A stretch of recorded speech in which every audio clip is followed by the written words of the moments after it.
আমরা যে কারণে নার্সারি গেলাম, আর এটা শুনলে নার্সারির কাকা আমাদেরকে বাঁশ নিয়ে তাড়া করবে।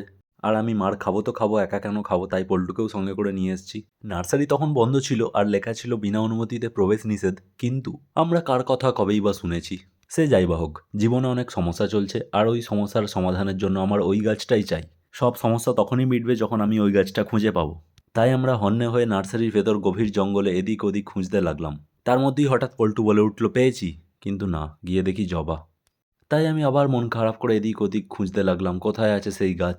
তারপর আবার পল্টু ডাকলো যে এটা না, এটাও তো জবা। তারপর আমি ওকে বললাম, থাক তুই পাবি না, আমি খুঁজছি। তারপর ওকে আমি একটা গাছ দেখালাম যে এইটা না কি রে। ও বলছে না, এটা তো তেজপাতা। তারপর ও বললো, হ্যাঁ তোর গাছ খুঁজতে খুঁজতে জীবনটা তেজপাতাই না হয়ে যায়। তারপর আমি ওকে বললাম, অত চাপ নিচ্ছিস কেন, খুঁজলে ভগবান পাওয়া যায়, গাছ তো কোন ছাড়।